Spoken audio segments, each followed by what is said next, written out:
اگلا سوال ہے کہ ترکیب نحوی کرنی ہے۔ علی نے پھول توڑا، سب سے آپ پہلے بتائیں گے کہ یہ فعل یا جملہ ہے۔ علی ہو جائے گا فاعل، پھول ہو جائے گا مفعول، اور توڑا ہو جائے گا فعل۔ فعل یا فعل تام بھی لکھ سکتے ہیں، زیادہ تر فعل لکھا جائے تو بہتر ہے، فعل تام لکھا جائے وہ بھی بہت اچھا ہے۔ تو دونوں لکھ سکتے ہیں، کیونکہ ہمیں آگے نہیں بتانا ہوتا کہ ہم فعل تام ہے یا فعل دوسرا فعل کوئی فعل متعدی ہے، تو فعل تام لکھیں گے تو وہ بھی صحیح ہے، اور اگر فعل لکھیں گے وہ بھی صحیح ہے۔ امید ہے آپ کو یہ پہلا والا اس کا حصہ اچھی طرح سمجھ آ گیا ہوگا۔ انشاءاللہ تعالی بہت جلد اور بھی پیپر اپلوڈ کر دوں گی، تاکہ آپ کی جو ہے نا آسانی کے ساتھ مشق ہو سکے۔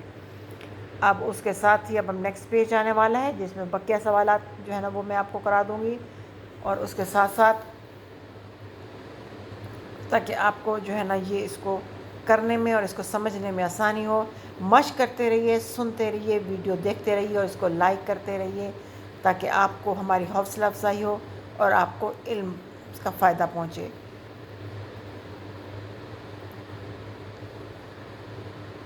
جماعت نہم فیڈرل بورڈ SLS بیس ایک ماڈل پیپر میں نے بنایا ہے، یا اس کو گیسٹ پیپر کہتے میں نے بنایا ہے۔ آپ اس سے فائدہ اٹھائیے، اس کی مشق کیجیے۔ انشاءاللہ تعالیٰ دعا ہے کہ اللہ تعالیٰ جو آپ نے پڑھا ہے اسی میں سے پیپر بن کے آئے اور آپ کو کوئی مشکل پیش نہ آئے۔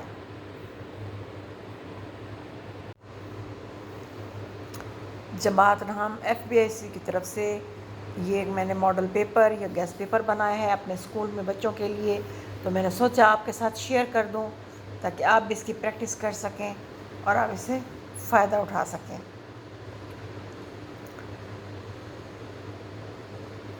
اب نیکسٹ پیج پہ آتے ہیں، اس میں ہے دیے گئے پیراگراف کی آپ تشریح کریں۔ اس کے پیراگراف کی میں آپ کو تشریح دونوں کی کرا دیتی ہوں، اور اس کے بعد جو ہے نا وہ نظم میں سے یا غزل میں سے میں نے ایک ایک اشعار دے دیا تھا بچوں کو، وہ انہوں نے وہ حل کر لیا، اور اس کے بعد آخر میں جو ہے نا اگلا سوال وہ میں آپ کو تشریح بھی کراتی ہوں۔ اس کے بعد میں نے جو لاسٹ کوشچن دیا تھا وہ اسکول میں ہونے والے کھیلوں کے مقابلوں کی رداد لکھیں، یہ بھی انشاءاللہ تعالیٰ بہت جلد اپلوڈ کر دوں گی تاکہ کھیلوں کے مقابلے کی تو آپ کو وہ بھی فائدہ ہو جائے گا۔ ٹھیک ہے، تو تشریح کرتے ہیں۔ سب سے پہلے جو دو پیراگراف دیے ہوئے ہیں، سب سے پہلے اوپر والا پیراگراف ہے، اس کی سن لیں اچھی طرح۔ پہلا جملہ ہے کئی ماہ پہلے وہ اسی طرح لرزتے ہوئے جسم کے ساتھ ٹھاکر صاحب کے گھر گھسا تھا، تو آپ اس کا آسانی کے ساتھ لکھ سکتے ہیں کہ کئی مہینے پہلے یا کچھ مہینے پہلے وہ کانپتے ہوئے، خوف زدہ ہوتے ہوئے، آپ اس کے دل میں گھبراہٹ تھی جب وہ ٹھاکر صاحب کے گھر کے اندر داخل ہوا تھا یا اس کے اندر گیا تھا۔ اس کے پاؤں اسی طرح خوف کے مارے تھر تھر کانپ رہے تھے، یعنی اس وقت بھی اس کو بہت زیادہ خوف تھا، ڈر کی تھا، جس کی وجہ سے اس کے پاؤں جو ہے نا وہ لرز رہے تھے، کانپ رہے تھے یا ہل رہے تھے، یعنی پورے جسم میں اس کو خوف محسوس ہو رہا تھا۔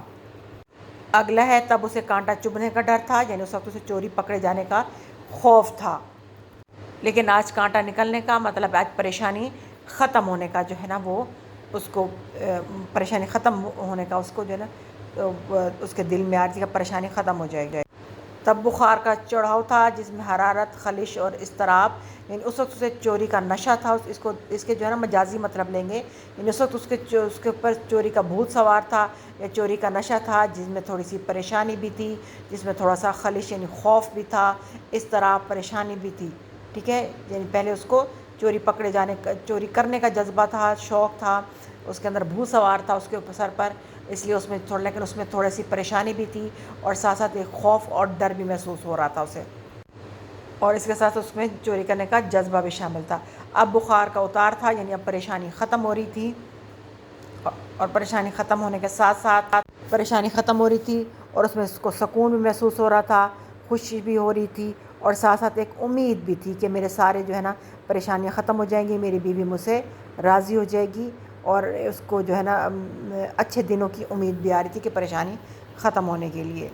تب قدم پیچھے ہٹا تھا، یعنی چوری کر کے واپس آیا تھا، آج قدم آگے بڑھا ہے، آج آگے بڑھا یعنی اب آج قدم آگے بڑھا یعنی اب نیکی کی طرف جا رہا ہے، اب وہ اپنے آپ کو سدھارنے کے لیے آگے جا رہا ہے، اپنی غلطی کو سدھارنے کے لیے جو ہے نا وہ آگے بڑھ رہا ہے، تو یہ اس کی تشریح ہو جائے گی۔ اب جو دوسرا پیراگراف ہے اس کی تشریح میں آپ کو کرا دیتی ہوں، وہ بھی اب بہت آسان ہے۔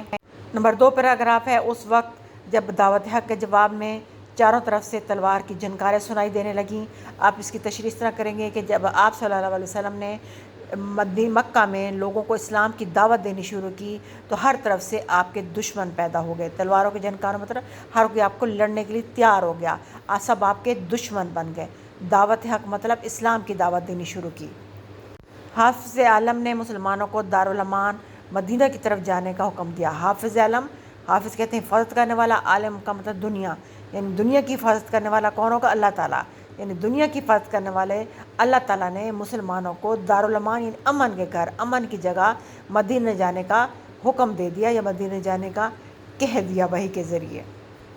لیکن خود وجود اقدس جو ان ستمگاروں کا حقیقی ہدف تھا، یعنی خود وجود آپ کی جو ذات پاک ہے، وجود کہتے ہیں ذات کو، اقدس کہتے ہیں پاک کو، یعنی آپ کو سمجھتے ہیں جو ذات پاک ہے وہ ان ستمگاروں کا، ان ظلم کرنے والوں کا حقیقی ہدف تھا. اصل نشانہ ان ظلم کرنے والوں کی، ان ظالم لوگوں کی آپ صلی اللہ علیہ وسلم کی شخصیت تھی. یعنی آپ صلی اللہ علیہ وسلم کی ذات اصل میں، حقیقت میں اصل نشانہ تھی ان کافروں کا، ان ظلم کرنے والوں کا، ان تکلیف دینے والے لوگوں کے لیے. لیکن آپ نے باقی مسلمانوں کے ساتھ جو ہجرت نہیں کی، کیونکہ آپ اللہ تعالیٰ کے حکم کا انتظار کر رہے تھے کہ کب وحی نازل ہوتی ہے اور کب مجھے بھی اللہ تعالیٰ مکہ سے مدینہ جانے کا حکم دیتا ہے. یہ آپ کی تشریح ہو جائے گی. چاہے تو اس کو ایک جملے اور بھی کر لیں کچھ، ورنہ یہ بیسٹ تشریح ہے اس سے. اور اس کے بعد آگے سوالات جو ہیں وہ میں آپ کو ایکسپلین کر چکی ہوں.